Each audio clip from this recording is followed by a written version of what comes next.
Before the discovery of irrational numbers, it was thought that everything on Earth could be expressed as a ratio of two things. We believed that all numbers could be written as a fraction and be plotted on a number line. With the discovery of irrational numbers, we now know this not to be true.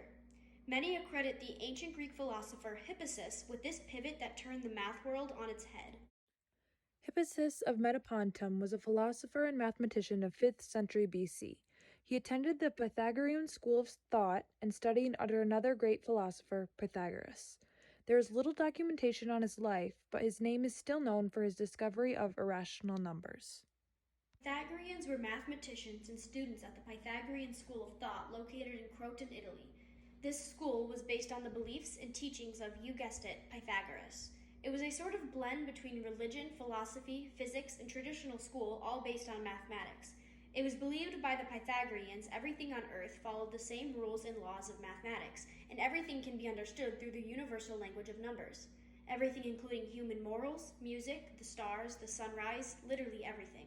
The Pythagoreans also thought that every possible number could be written as a fraction and represented as a ratio, and every ratio could be plotted on a number line. Their motto was, all is number, and their symbol was a pentagram. Many people had speculated that irrational numbers had existed, but nobody had been able to prove it.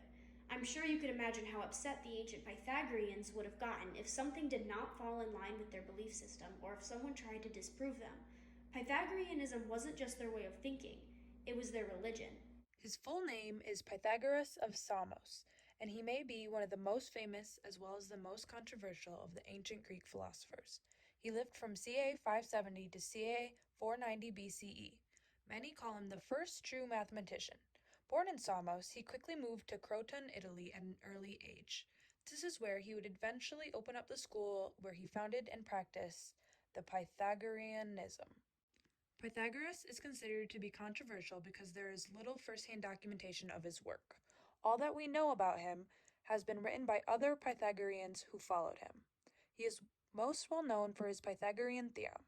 This states that the square length of the hypotenuse of any right triangle is equal to the sum of the squares of the other two sides.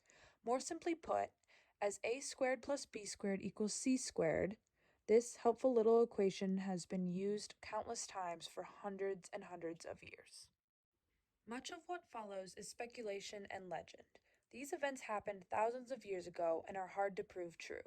This story has been pieced together through ancient documentation, and we are unsure what should be taken as fact. Regardless, the story is as follows. Hippasus was one day toying with the idea of rational numbers. He looked at a 1 by 1 triangle and applied Pythagoras' coveted theorem. Using a squared plus b squared equals c squared, we can plug in the 1 by 1 dimensions and conclude that the diagonal of this triangle equals the square root of 2.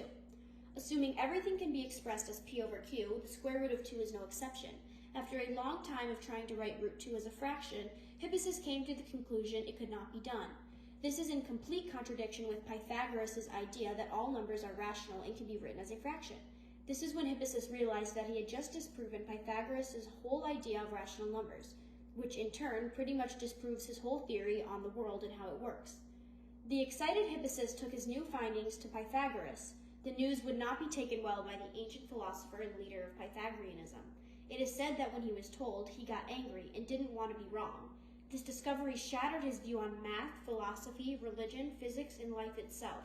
Pythagoras did not want anyone to know about his discovery. If word got out, he was worried his reputation would be corrupted. In turn, Pythagoras decided he needed to rid the news from existence.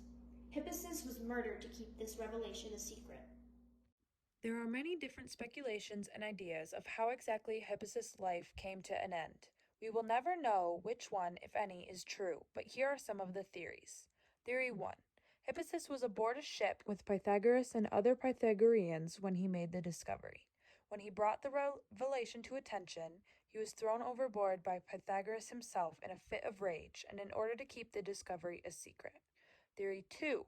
On the ship, Pythagoras ordered his crewmates to do the dirty work and throw him overboard for the same reason. Theory 3.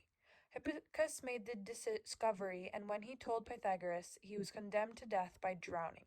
It was at that point he was then taken to the ocean and thrown overboard to be left. In the end, the story of Hippasus ended in a tragic waterlogged death.